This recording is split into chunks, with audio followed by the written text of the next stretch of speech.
D-Day explained, the invasion that changed the world. Imagine the darkness before dawn on June 6, 1944. The English Channel is churning with waves and teeming with the silhouettes of ships, thousands of them, stretching as far as the eye can see. In the skies above, an armada of aircraft drones toward the French coast. On the sea's cold surface, tens of thousands of young soldiers huddle in landing craft, soaking wet and seasick, clutching their rifles, hearts pounding. They are about to storm the most fortified coastline in the world. This is D-Day, the Allied invasion of Normandy, the largest amphibious assault in history, and the moment that will set the course for freedom in Europe. The eyes of the world are upon them. The hopes of liberty-loving people everywhere march with these troops as they head into battle. The fate of World War II hangs in the balance on this single day. Will this daring invasion topple Hitler's fortress Europe? The world holds its breath. The invasion that will change the course of history is about to begin. Chapter 1. Setting the stage.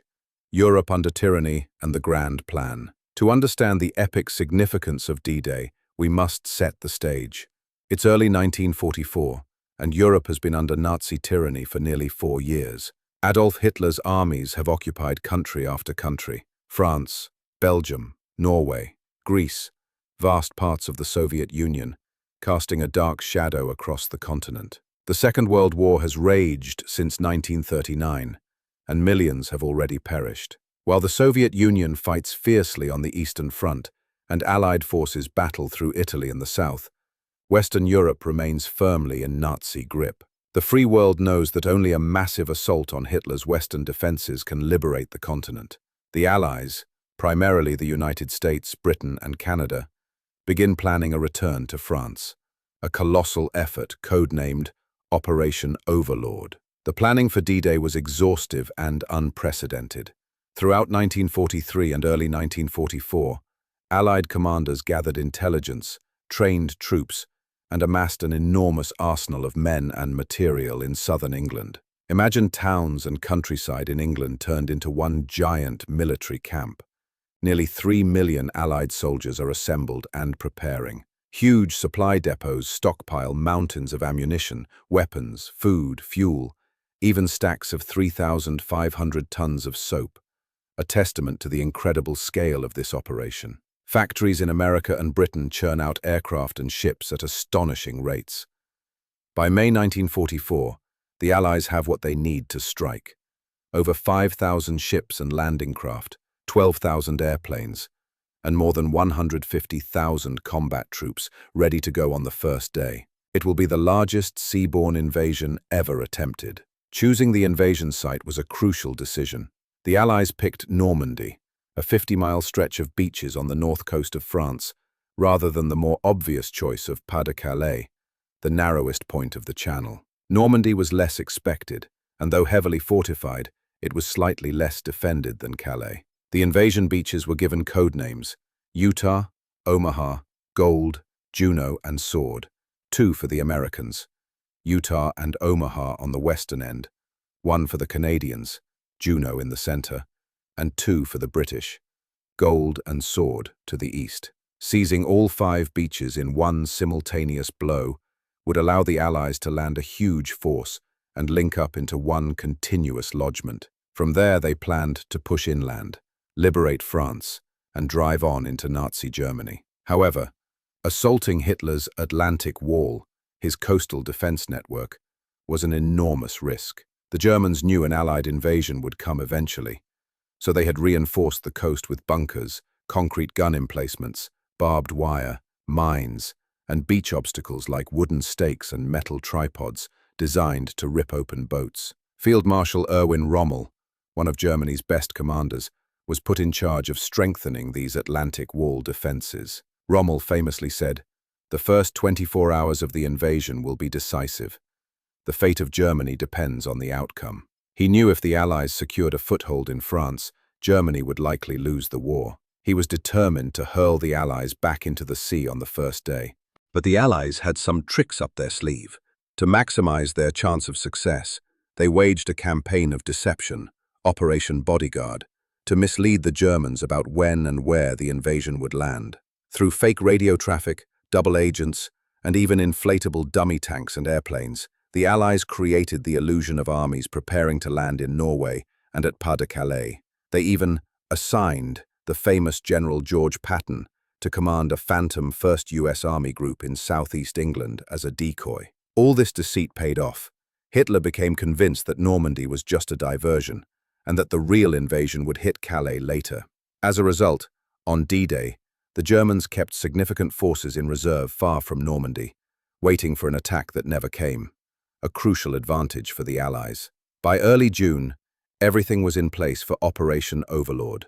Allied troops had trained rigorously for this moment, practicing beach assaults, paratroop drops, and street fighting. The massive armada of ships was loaded with soldiers and equipment. Invasion maps were printed and distributed. The timing was planned down to the minute, even dictated by nature. They needed a full moon for nighttime airborne drops and a low tide at dawn, so beach obstacles would be visible at H-hour. This combination of conditions narrowed the possible dates each month. The target date was set for June 5, 1944. As that day approached, one final hurdle emerged. Chapter 2. A Date with Destiny. Weather Delay and Eisenhower's Decision. In early June 1944, a ferocious storm swept across the English Channel. Winds howled and waves surged, making any crossing impossible. The invasion was put on hold at the last minute, a nerve-wracking delay. Allied troops, already crammed into ships and planes, had to wait in uncertainty. Supreme Commander General Dwight D. Eisenhower faced an agonizing choice. A team of meteorologists advised that the weather might clear up for a brief window on June 6th. Postponing beyond that would mean waiting at least 2 more weeks, until tides and moon were right again, all while hundreds of thousands of troops sat idle and the secret might leak. It was a tremendous gamble. Go on June 6th in marginal weather, or delay and risk losing the element of surprise. On the night of June 4th, in a tense meeting at Southwick House in England, Eisenhower listened quietly to his advisors. When his weatherman forecast a break in the storm, Ike made one of the most fateful decisions of the war. "Okay, let's go," he said calmly. In that moment, the die was cast. The order was given to launch the invasion on June 6, 1944. The greatest armada ever assembled began to move towards France. What kind of pressure did Eisenhower carry on his shoulders?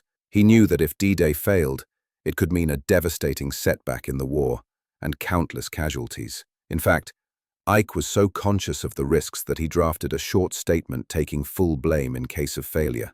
In it, he wrote, "If any blame or fault attaches to the attempt, it is mine alone." This handwritten note, scribbled and tucked in his wallet, revealed the weight of responsibility he felt.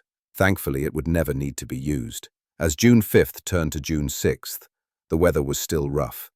Overcast skies, strong winds, high waves, but improving enough. In the late evening of June 5th, Allied ships set sail from English ports in the darkness. An eyewitness described the channel that night as black with ships. There were over 4,000 transports, warships and landing craft making the crossing, accompanied by escort destroyers and minesweepers clearing pathways. Many soldiers spent the night vomiting from seasickness as their ships pitched in the waves. Others wrote last letters home or silently prayed, steeling themselves for the battle to come. The element of surprise was still on their side. Owing to Allied deception and the storm, the Germans were not expecting a landing in such weather. In fact, Field Marshal Rommel was away in Germany, visiting his wife for her birthday, thinking no invasion would happen in the storm. Many German units stood down or had soldiers on leave. The stage was set for the Allies to catch the enemy off guard. Shortly before midnight, Allied bombers began roaring overhead toward Normandy, intent on softening up coastal defenses. On ships, officers passed out Eisenhower's final order of the day message to the troops. Soldiers read his inspiring words by dim light. "You are about to embark upon the great crusade. The eyes of the world are upon you. The hopes and prayers of liberty-loving people everywhere march with you. We will accept nothing less than full victory." Clutching these words and their weapons, thousands of young men knew the time had come. This was it. D-Day was beginning. Chapter 3. Night of Nights, the Airborne Assault. Just after midnight on June 6th, while most of the invasion fleet was still en route across the Channel, the first Allied troops already arrived in France, coming from the sky. Thousands of paratroopers and glider-borne soldiers swooped down behind enemy lines in the darkness, in one of the most daring airborne operations ever attempted. Their mission was to seize key roads, bridges, and territory inland of the beaches, to prevent German counterattacks, and to secure the exits for troops coming off the beaches at dawn.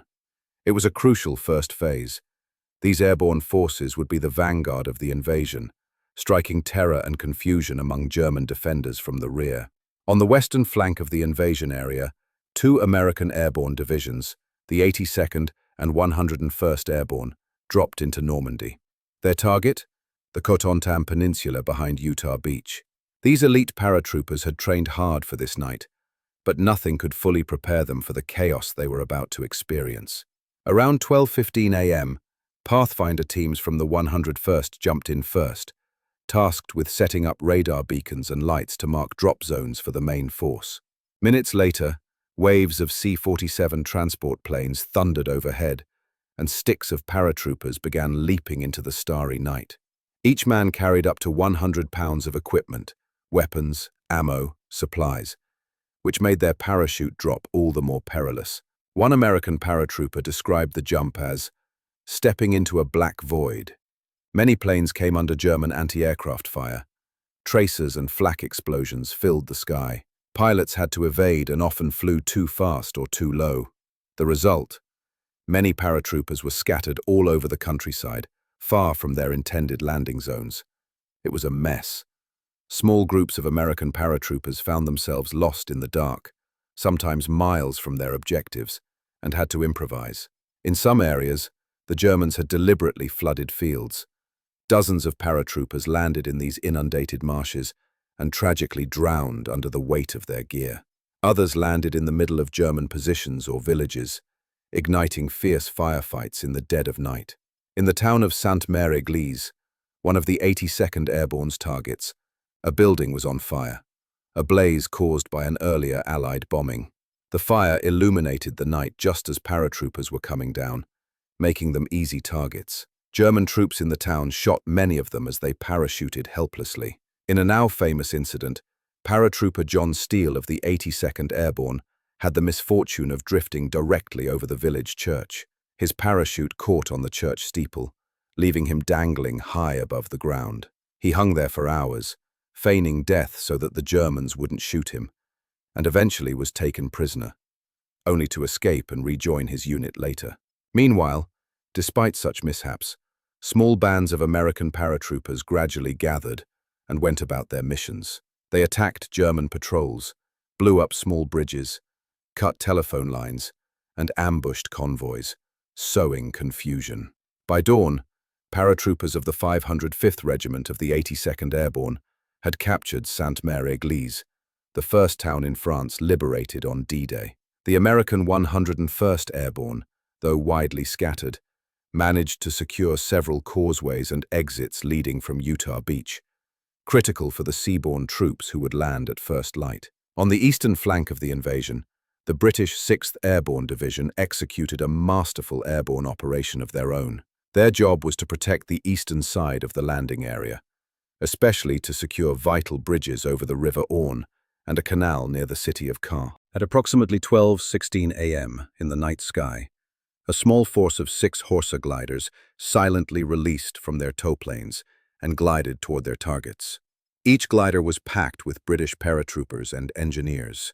In an astonishing feat of piloting, one of the gliders landed just yards from the Pegasus Bridge over the Caen Canal, then called the Bénouville Bridge. The British troops poured out, completely surprising the German guards, and after a brief firefight, they took control of the bridge. Another nearby bridge over the Orne, later nicknamed Horsa Bridge, was similarly captured. These daring coups, accomplished within minutes, secured the easternmost flank. Meanwhile, more British paratroopers from the 6th Airborne were dropping across the dark countryside. They had other missions too. One team famously assaulted the Merville Battery, a German coastal artillery installation that could threaten Sword Beach. Through confusion and heavy losses, the British paras pressed on and managed to neutralize the Merville gun battery by sunrise, though at great cost. Other British airborne units destroyed bridges over the River Dive to prevent German reinforcements from the east. Despite all the disorder inherent in night drops, the airborne phase of D-Day achieved many of its goals. The Germans were thrown into confusion by these attacks from behind. Small pockets of paratroopers held key choke points and kept German responders off balance. For the men who jumped that night, it was an unforgettable experience of courage and chaos. One paratrooper later described how he landed alone in a field and heard footsteps approaching in the dark. Heart-pounding, he braced for a German enemy, only to realize it was a wandering cow from a nearby farm. Moments of dark humor aside, the danger was very real. Many paratroopers found themselves in deadly firefights in the pitch black, not knowing friend from foe in the confusion. But they persisted. Their sacrifices in those early hours were vital. They had lit the sparks of invasion deep in enemy territory, clearing the way for the vast seaborne forces now approaching the shores of Normandy. Chapter 4. Dawn. Crossing the English Channel.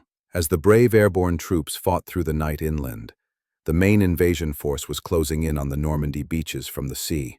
In the early hours before dawn, the Channel was a frenzy of activity.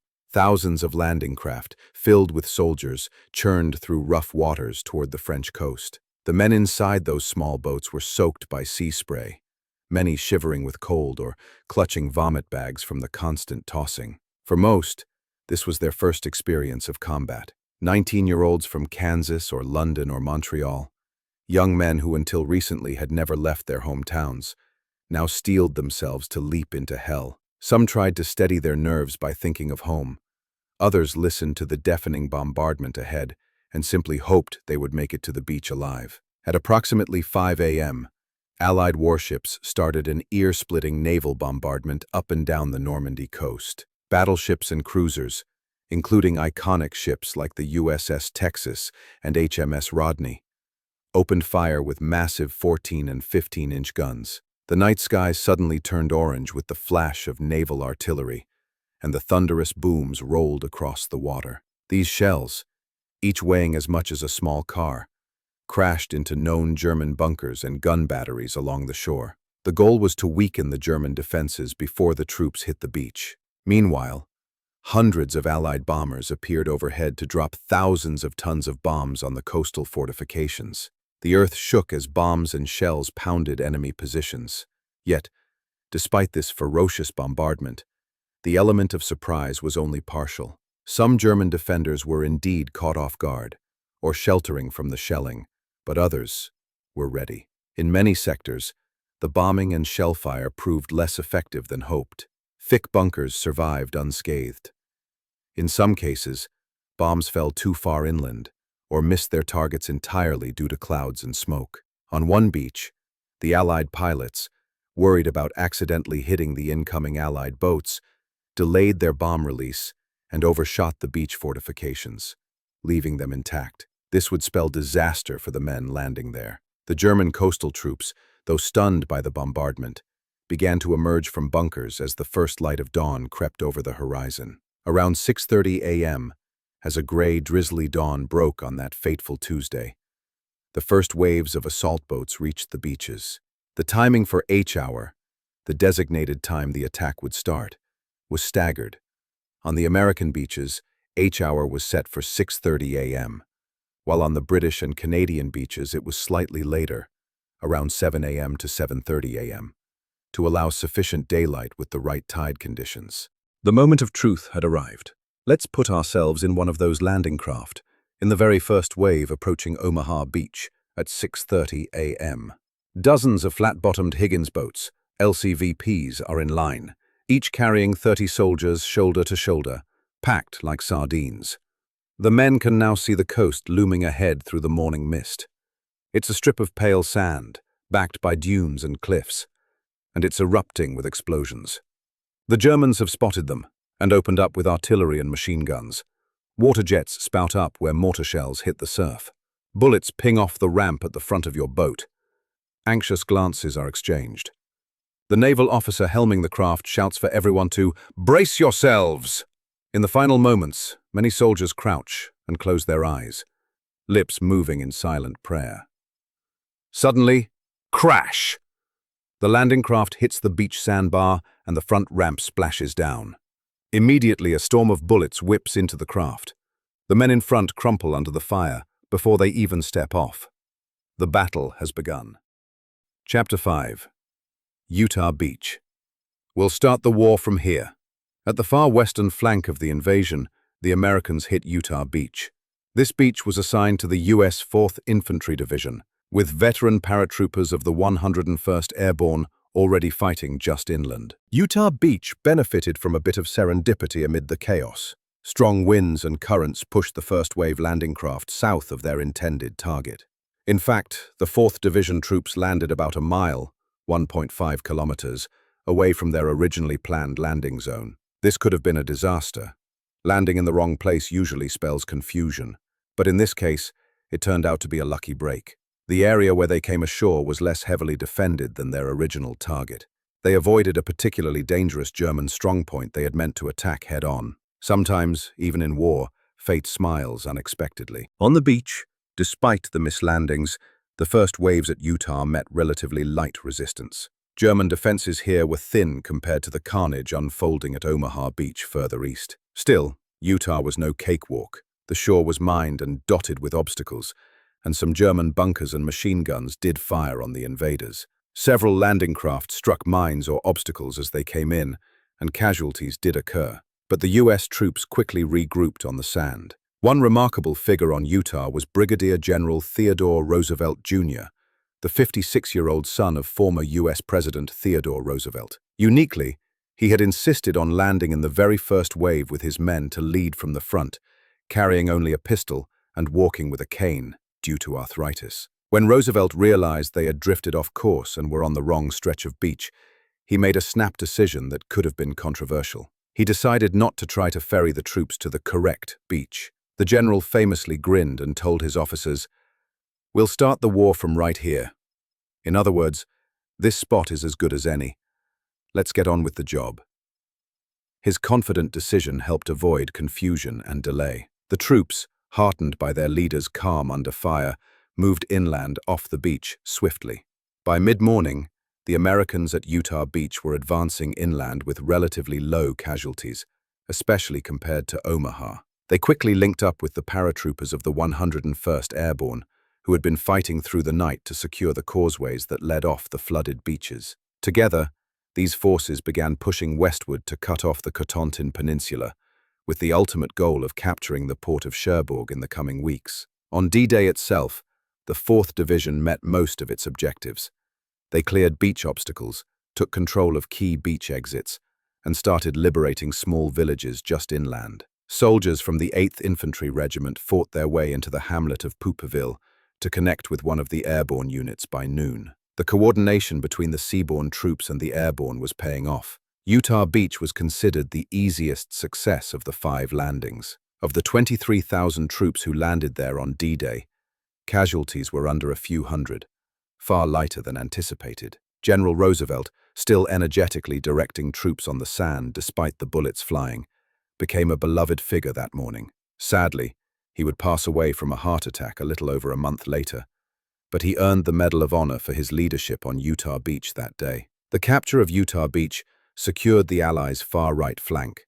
It demonstrated that when things went according to plan, or even when they didn't but strong leadership prevailed, an amphibious assault could succeed with minimal losses. However, the men of Utah Beach could hear ominous noises from the east, the thunder of guns and a constant rattle of machine fire coming from the direction of Omaha Beach. There, their fellow Americans were experiencing a very different D-Day, one soaked in blood. Chapter 6. Omaha Beach. Into the jaws of death. If Utah was a near breeze, Omaha Beach was a nightmare. Omaha, the second American landing zone, was by far the most heavily defended beach and would earn the nickname Bloody Omaha. Here, the U.S. 1st and 29th Infantry Divisions came ashore, and they faced a German force determined to make this beach a graveyard. Steep bluffs loomed directly over the narrow strip of sand at Omaha, and the Germans had dug in a web of trenches, machine gun nests, mortars, and fortified bunkers with interlocking fields of fire covering every inch of the beach. What the Allied planners didn't fully know was that a battle-hardened German division, the 352nd Infantry Division, was stationed in this sector, making the defense twice as strong as expected. As a result, Omaha Beach became a killing ground in the first hours of D-Day. The approach to Omaha went awry from the start.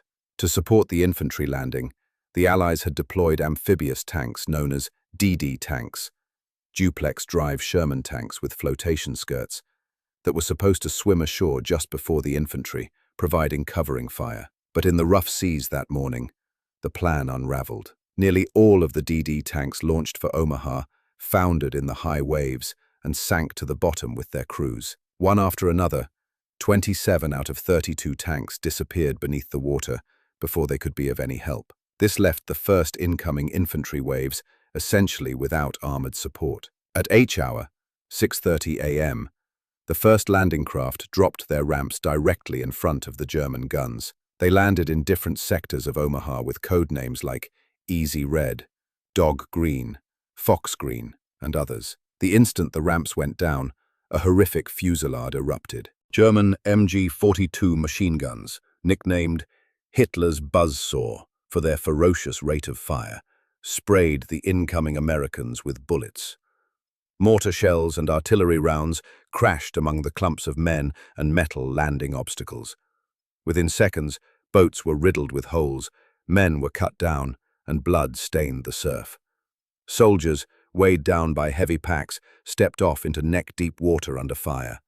Some were hit immediately, others slipped underwater and drowned. It was sheer chaos. Many of the first waves at Omaha were mowed down on the water's edge before they could even find cover. Those who did make it onto the sand found themselves in an almost impossible situation. The beach was around 200 yards of open sand from the water to a small seawall or shingle bank that offered the first bit of cover. Crossing that open sand under constant fire was a death trap. Dozens of men at a time lay prone, pinned down by the whizzing bullets and shrapnel. Units became intermingled and leaderless, as officers and sergeants were often the first ones hit when charging off the boats. A survivor later recalled the experience. There were dead and wounded everywhere. The noise was deafening. Machine guns, explosions, men yelling. I looked around in shock and thought, this is it. We're going to be wiped out. At this desperate moment, leadership and courage at small unit levels made the difference. Brave individuals started acting to break the deadly stalemate. Some engineers, under withering fire, crawled forward to blow gaps in barbed wire and remove obstacles, opening narrow paths for those behind them. Groups of infantry, often a mix of different companies, rallied around whoever was alive to give orders. One famously cool-headed commander, General Norman Cotter, the assistant division commander of the 29th, landed in one of the follow-up waves at Omaha. Upon seeing the chaos, he moved among the pinned-down men, inspiring and cajoling them to get moving. Walking upright amid flying bullets, Cotter is credited with shouting to a group of hesitant Rangers, "What outfit is this?" "5th Rangers, sir," someone yelled. "Well, God damn it then, Rangers, lead the way," Cotter barked. Energized by their general's bravado, the Rangers did just that. They began moving off the beach, cutting through wire and crawling around obstacles to find paths up the bluffs. "Rangers lead the way" became that elite unit's enduring motto, born in the carnage of Omaha. Elsewhere on Omaha, countless acts of heroism turned the tide. A company commander from the 1st Division, Lieutenant John Spaulding, gathered a handful of men, blew a hole in the wire, and led them step by step up a ravine toward the heights. Staff Sergeant Walter Ehlers and his squad knocked out several enemy positions in succession, despite being outnumbered. Ehlers would later receive the Medal of Honor. And famously, Colonel George Taylor of the 16th Regiment exhorted his demoralized troops with a blunt motivator. There are two kinds of people who are staying on this beach, those who are dead and those who are going to die. Now let's get the hell out of here. Shame and determination pushed the men forward. One by one, small knots of Americans began inching up the bluffs via narrow draws or natural creases in the hillside, often the only places not swept thoroughly by German fire. Meanwhile, support from the Navy proved crucial. By mid-morning, seeing the disaster unfolding on Omaha, U.S. Navy destroyer captains made a gutsy call. They took their warships dangerously close to shore, some coming within 1,000 yards of the beach, to provide direct fire support. These destroyers, at almost point-blank range, dueled with German bunkers and gun placements, blasting them apart one by one. Naval gunfire silenced several of the most deadly German strongpoints, including a notorious fortification codenamed WN-62 that had been slaughtering Americans on the sand. With some of the German fire finally suppressed by noon, the surviving U.S. troops were able to get off the beach and into the cover of the scrub and cliffs beyond. By the afternoon of D-Day, Omaha Beach, which had looked for a time like a tragic failure, was gradually secured. Behind the ridges overlooking the beach, exhausted groups of American infantry finally took out the last German bunkers with grenades and close-quarters fighting. One by one, the draws, the gullies serving as exits off the beach, were opened. At the western end of Omaha, forces of the 29th Division moved through the ruins of the small village of Vierville, while to the east, elements of the 1st Division captured Colville and Saint-Laurent. The cost, however, was staggering.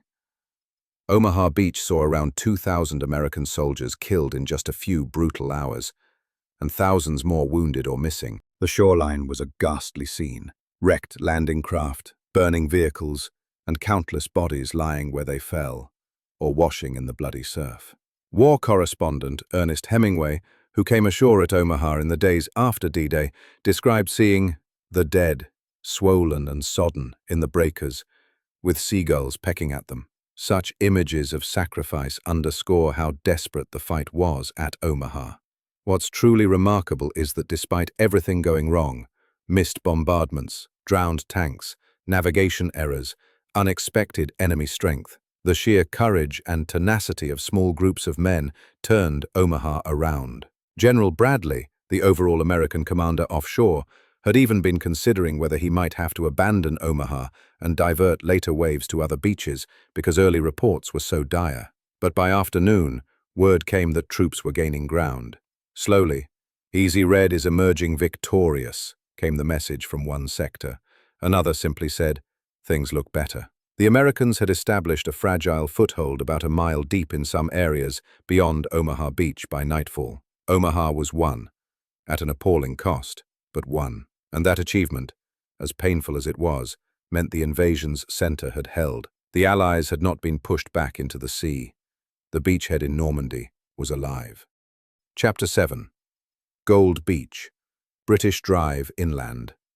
Moving further east along the Norman coast, we come to Gold Beach, the first of the British targets. At 7:25 a.m., a little later than the Americans, the British 50th Northumbrian Infantry Division hit the sands of Gold Beach. Their landing zone spanned a few small coastal towns like La Rivière and Arromanches.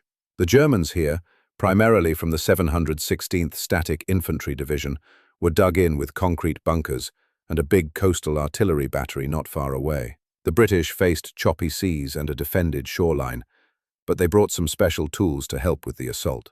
The British had developed a range of modified tanks, nicknamed Hobart's Funnies, after their commander, Major General Percy Hobart, to tackle beach obstacles and fortifications. As the Tommies, British soldiers, landed at Gold, they deployed these ingenious machines, AVRE tanks with giant mortars to blast open concrete defenses, tanks with flails that beat the ground to detonate mines, bridge-laying tanks, and even tanks that could throw fascines, huge bundles of sticks, into ditches to fill them. These specialized armored vehicles proved their worth, helping to clear paths off the beach and knock out German strongpoints that would have cost many lives if infantry tackled them alone. Nevertheless, the initial landing at Gold was tough.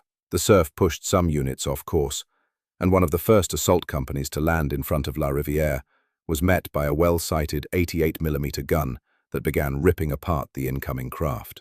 British engineers scrambled to disable obstacles under fire, while infantry hit the ground and took cover in shell craters. In the eastern sector of Gold, near the small port town of Arromanches, high cliffs and a formidable German position called the Longue-sur-Mer battery posed threats. That battery consisted of several heavy guns in concrete casemates that could reach both Omaha and Gold beaches. Through the morning, British ships and even a Royal Air Force raid engaged those guns. One by one, the guns at Longue were silenced. The last would be taken out of action by British soldiers the next day. In the western sector, a German strongpoint in a seaside villa at La Rivière inflicted considerable casualties until a British tank fired point-blank into it, finally compelling its surrender. Once the beach defences began to crack, the British troops pushed inland vigorously. They needed to capture the city of Bayeux and secure the road toward Caen. By midday, the 50th Division was making good progress. They had cleared most of the resistance at Gold and were moving through the French countryside, greeted by civilians with cautious relief. In some places, German resistance crumbled quickly. Many of the German units in this area were not top-notch. Some were conscripts from Eastern Europe, pressed into German service, who surrendered readily. By the afternoon, British units from Gold Beach had indeed advanced several miles inland. Bayeux, an ancient Norman town, was within reach. In fact, Bayeux would become the first major city liberated in the Normandy campaign, falling to the Allies, largely intact, by the next day, June 7th. The British also captured an important objective near the beach, the heights of Arromanches, overlooking the sea. In the coming days, Arromanches would become famous as the site of Mulberry Bee, one of the artificial harbours the Allies brought across the Channel to unload reinforcements and supplies. Securing Arromanches on D-Day was thus a key success at Gold Beach. Casualties at Gold Beach were lighter than at Omaha and Juno, but the fighting was still fierce. One notable act of gallantry came from Company Sergeant Major Stanley Hollis of the Green Howards, 50th Division, who went on to earn the Victoria Cross for his fearless actions attacking pillboxes that day. Thanks to men like him and the well-planned use of tanks and artillery, the British knocked out most of the coastal defence in short order. By nightfall on June 6th, Gold Beach was firmly in British hands, and forces from Gold had even linked up with their Canadian neighbours from Juno Beach to the east. This link-up of two beachheads on D-Day itself was a significant achievement, creating a continuous Allied front across a sizable stretch of coast. Chapter 8. Juno Beach. Canadians storm ashore. Next to the British at Gold were the Canadians at Juno Beach. The 3rd Canadian Infantry Division, along with attached British commandos, had the honour of spearheading the assault on Juno. They were the only Canadian division in the initial landing, and they were determined to prove themselves in this crucial fight. The landing at Juno was scheduled for 7:45 a.m., slightly behind the others due to tidal conditions. But things did not start smoothly. The weather and rough seas caused delays, and the rising tide meant that many beach obstacles that were supposed to be exposed were now partially submerged and far more dangerous to incoming craft. As the Canadian landing craft neared the shore, they immediately faced a gauntlet. Juno was defended by elements of the German 716th Division, with support from the 21st Panzer Division farther inland. Barbed wire, mines and concrete bunkers awaited the attackers. The 1st Canadian wave took heavy casualties. In fact, Juno Beach in those first hours saw casualty rates almost as high as Omaha, a grim testament to the German defences there. Many landing craft struck hidden mines or obstructions. Some were blown apart before the men inside could disembark. Despite these losses, the Canadians were exceptionally well led and motivated. They pressed forward with resolve. As one Canadian sergeant put it, "We had a job to do, and we knew every minute of delay was more time for the enemy to shoot at us. So we just got on with it." Canadian soldiers dashed through the surf, wading ashore under fire at sectors codenamed Mike and Nan on Juno Beach. They quickly found that the pre-invasion bombardment had not eliminated several key strongpoints. In the small seaside towns of Courcelles-sur-Mer, Bernières-sur-Mer, and Saint-Aubin-sur-Mer, German bunkers and sniper nests put up stiff resistance. In one dramatic instance, a Canadian tank from the Fort Garry Horse Regiment literally crushed a German anti-tank gun under its treads before the enemy crew could fire. House-to-house fighting broke out in the village of Bernières, as Canadian riflemen cleared buildings with grenades and Sten guns. Within a couple of hours, the sheer determination of the 3rd Canadian Division overcame the coastal defences. A pivotal moment came when the North Shore Regiment attacked a fortified building that had been holding up progress. They managed to flank it and force its occupants to surrender. Soon after, the Canadians achieved a major milestone. They liberated the town of Bernières-sur-Mer, famously greeted by ecstatic French civilians who had waited 4 long years for this moment. One iconic photograph shows Canadian troops being offered wine and flowers by the villagers of Bernières on D-Day, a scene of joy amidst the carnage. By early afternoon, the Canadians were driving inland vigorously. They had a clear objective: advance toward the key road linking Caen and Bayeux, and, if possible, seize the airport at Carpiquet near Caen. They moved farther inland than any other Allied troops on D-Day, pushing nearly 10 kilometers, 6 miles, in some sectors. So swift was their advance that by evening elements of the Canadian 3rd Division were on the outskirts of a town called Authie, not far from Caen itself. This was an impressive penetration. However, this forward movement also put them in a precarious position, somewhat ahead of their British counterparts on adjacent beaches. A cautious pause was needed to consolidate and wait for reinforcements, and to link up with neighboring forces.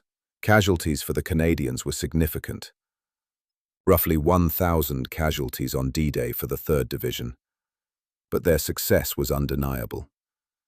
They had secured Juno Beach and beyond. Later that day, near Juno, Canadian and British troops linked up, joining Juno Beach to Gold Beach into a single, larger lodgement. This was crucial for mutual support. However, they had not yet connected with the British forces landing at Sword Beach further east, which meant a gap remained between Juno and Sword on D-Day night. That gap would become a hotspot of German counterattacks later. Still, by nightfall, the Canadian flag, the red ensign in those days, flew over several Norman villages. Canada, often overshadowed by the larger Allies, had proven its valor and played a key role in the day's success. Chapter 9. Sword Beach, stalled at Caen's doorstep. On the eastern flank of the entire invasion front lay Sword Beach, assigned to the British 3rd Infantry Division, with commandos attached, including a significant French commando unit eager to liberate their homeland. Sword Beach was the closest landing zone to the city of Caen, a strategic prize. The plan called for the British to land at Sword, then push quickly inland to capture Caen, possibly even on D-Day itself. Caen was a major urban centre and crossroads. Taking it was ambitious, but it would provide a crucial foothold in Normandy. The landings at Sword began around 7 a.m. British infantry, supported by tanks of the 13th, 18th Hussars, hit the beach around the seaside towns of La Brèche and Ouistreham. Initial resistance on the sand was moderate. The preliminary naval bombardment had knocked out some German positions. One memorable action during the landing was by British destroyers that targeted a German fortified casino in Rivabella, Ouistreham. This large bunker posed a threat, but a few well-placed shells helped subdue it. Additionally, as at Gold, the British on Sword deployed funnies, tanks, flail tanks and AVREs to help clear obstacles and mines, which sped up their exit off the beach. Within the first hour, the 3rd Division moved off Sword Beach and into the outskirts of Ouistreham and other nearby villages. With morale high, they pressed on, aware that paratroopers of the 6th Airborne were holding bridges not far to their east. One interesting component of Sword Beach was the presence of 177 French commandos under Captain Philippe Kieffer, embedded within British commando units. These Free French fighters were among the first Frenchmen to land on D-Day, They fought fiercely alongside their British comrades, engaging in bitter combats to clear the German defences in Ouistreham. In a symbolic and emotional moment, these French commandos raised the tricolour, the French flag, over a casino strongpoint they'd captured, to the jubilation of local civilians. By late morning, the British from Sword made one of the most important link-ups of the day. Elements of the 1st Special Service Brigade, led by Brigadier Lord Lovett, who famously brought a bagpiper with him for morale, fought their way from Sword Beach to reach the bridges on the Orne River, held by the 6th Airborne Division. At Pegasus Bridge, glider troops who had landed in the night were still holding on. The sight of the commandos arriving was a huge relief. This junction meant the eastern flank of the landings was now secure. The airborne and beach forces had joined into one continuous front. Legendary Major John Howard and his Ox and Bucks glider troops who took Pegasus Bridge welcomed the commandos. A bagpiper named Bill Millin even walked across the bridge playing the pipes, an astonishing act amid an ongoing battle. However, the British push toward Caen from Sword Beach began to slow as the day wore on. The cause: the Germans were mustering a counterattack. By afternoon, elements of the 21st Panzer Division, the only armoured division near the invasion area on D-Day, managed to organise and counterattack the gap between Sword and Juno beaches. Approximately 50 to 60 German Panzer IV tanks, supported by grenadiers, struck south of Sword and actually succeeded in driving a wedge toward the sea. For a brief moment, some German tanks got close enough to the coast to threaten the beachhead. One German unit even claimed they reached the water's edge between the British and Canadian zones, though their hold was temporary. This counterthrust alarmed the Allies and illustrated that the enemy was not yet beaten. British anti-tank gunners and naval artillery quickly responded, knocking out many of the German tanks. The 21st Panzer attack, lacking the full might of what the Germans had, due in part to Hitler's hesitance and confusion about where to send reserves, was ultimately contained, but it did succeed in halting the British advance toward Caen that day. By nightfall on June 6th, the British 3rd Division had secured a firm foothold several miles inland from Sword Beach. But Caen remained in German hands, roughly 10 miles away. The city's church spires were tantalizingly close on the horizon, but would not fall for weeks. The Germans in and around Caen, including the fresh 12th SS Panzer Division arriving on the scene, made sure of that. As darkness fell on D-Day, Sword Beach and the airborne zones were safely joined, forming the eastern bookend of the Allied beachhead. The Allied troops dug in, bracing for expected German counterattacks at first light on June 7th. Tired British infantry drank tea, improvised even under fire, as their tradition holds, and tried to catch their breath after a day of intense combat. Though they hadn't achieved every goal, Caen loomed ahead as a tough nut to crack.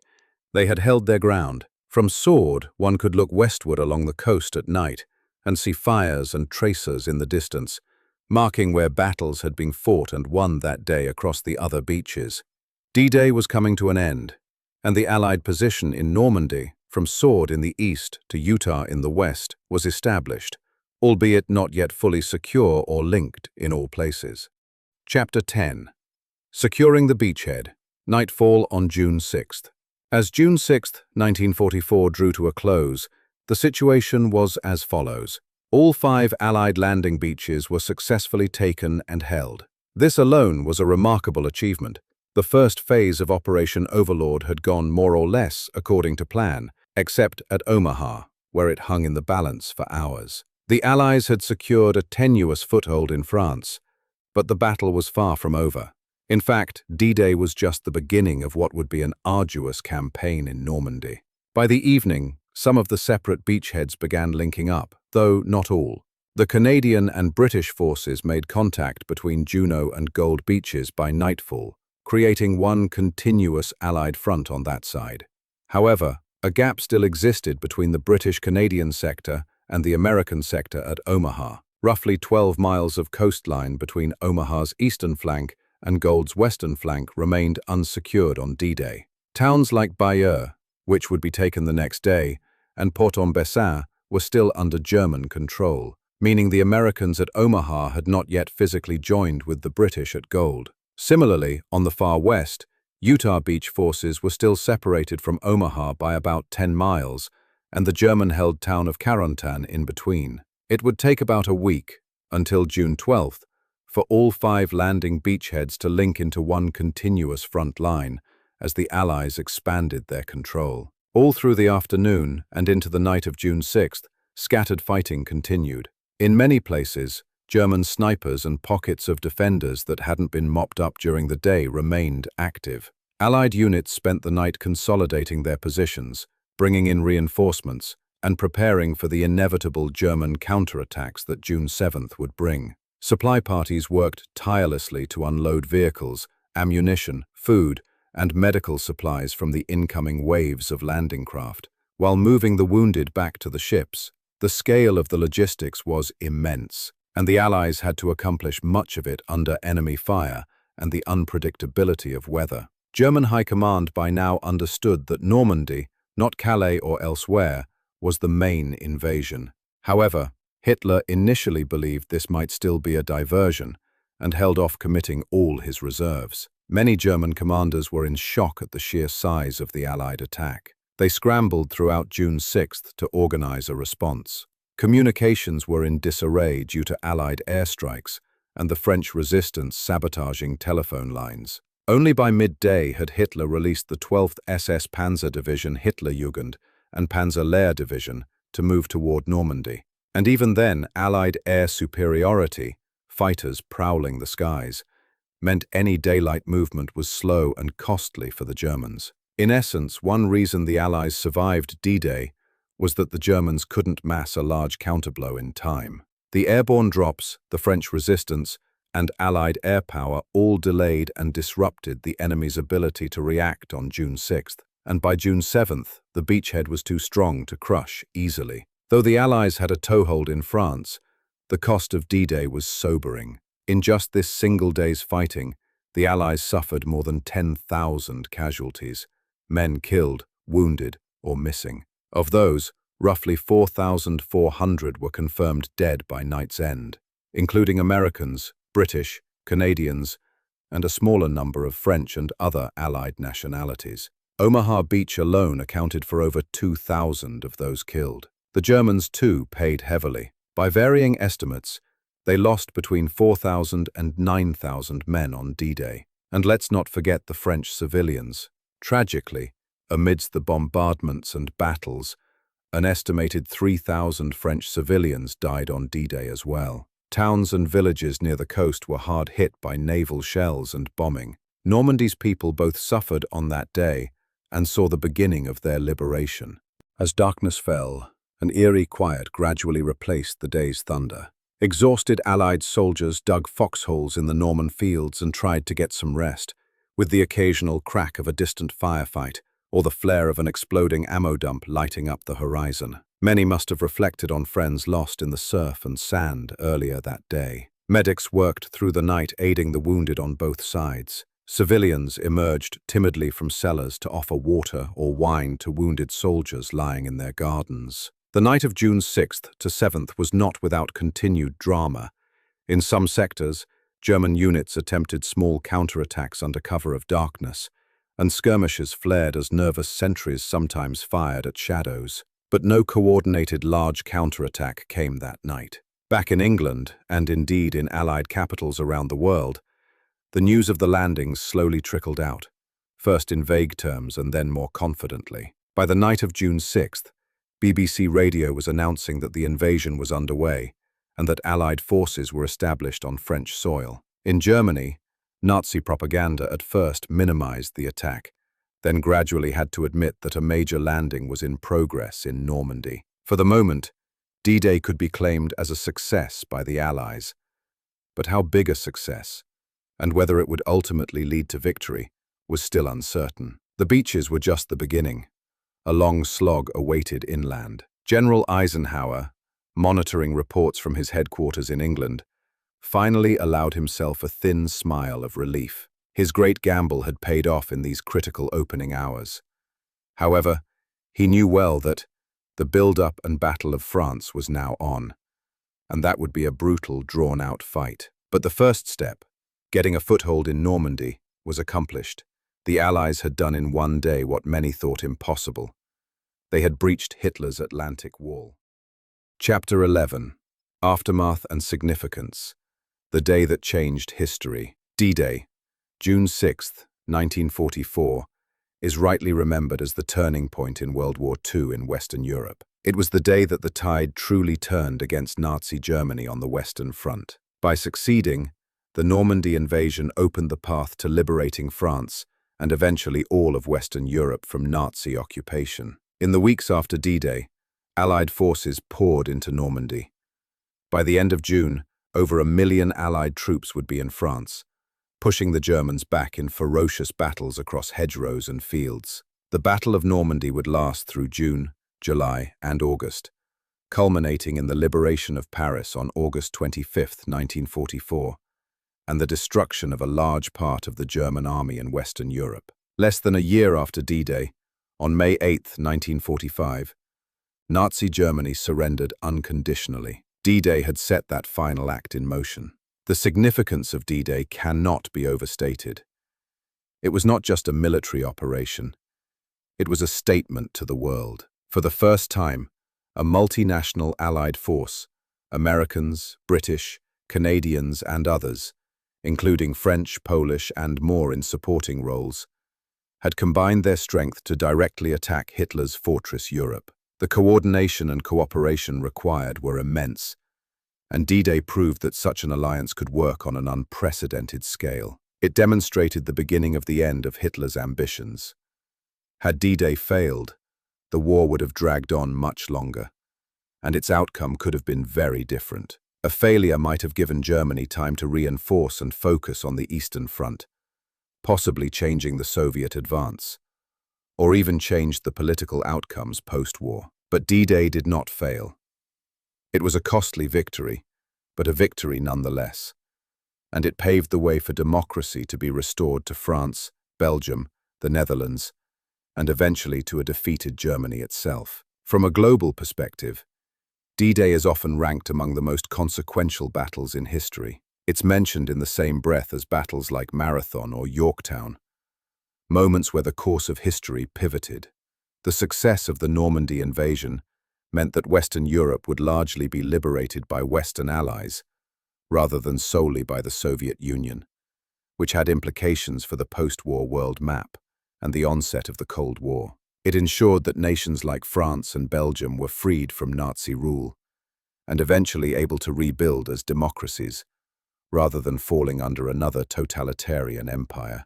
In essence, D-Day laid the groundwork for the free Europe we know today. Beyond the grand strategy, D-Day's legacy lives in the personal stories of heroism and sacrifice. Every soldier, sailor, and airman who took part contributed to a mission far greater than themselves. The bravery shown on those beaches and drop zones, ordinary people doing extraordinary things, continues to inspire. Men like the paratroopers who jumped into darkness, the engineers who disarmed mines under fire, the medics who shielded wounded comrades with their own bodies, the generals who led from the front. Their actions on D-Day exemplified courage and selflessness. Many did not live to see the victory they fought for. The graves in Normandy are testimony to their sacrifice. White crosses and stars of David stretch row on row in cemeteries like Colleville-sur-Mer above Omaha Beach, a moving reminder that the price of freedom on D-Day was terribly high. For the French people, D-Day was the beginning of liberation. Imagine the emotions of those Norman villagers on June 6th. Terror as battle raged through their homes, but also overwhelming relief and joy when Allied soldiers, some speaking French or with French badges, like Kiefer's commandos, appeared and drove the Germans out. One French woman in a liberated village cried tears of happiness and said, "We knew you'd come. We knew it." They brought out precious hidden wine and cheese to share with the Canadian and British liberators, despite the ongoing danger. Such scenes repeated across dozens of towns in Normandy in the days after D-Day, as freedom returned after years of oppression. Today, the beaches of Normandy are peaceful, but reminders of D-Day are everywhere. Rusting hulks of Sherman tanks and old bunkers can still be found. The names Omaha, Juneau, Utah, Gold, and Sword are now synonymous with courage. Every year, on June 6th, veterans, now very few given the passage of time, and locals and visitors from around the world gather on those beaches and at the cemeteries to commemorate what happened. Wreaths are laid, flags flutter, and perhaps somewhere an old veteran stands and remembers that dreadful, heroic day of his youth. D-Day changed the world by decisively initiating the liberation of Europe from Nazi tyranny. It demonstrated the power of Allied nations united by the cause of freedom. The success of the invasion delivered a fatal blow to Nazi Germany's hold on Western Europe, ensuring that the values of liberty and democracy would triumph over fascism. In the broader scope of history, if we enjoy a free and decorative Europe today, much of that is owed to the men and women of D-Day who were willing to risk everything on those shores. As a final thought, consider this. In the early hours of June 6, 1944, General Eisenhower had scribbled a message in case the invasion failed, taking full responsibility.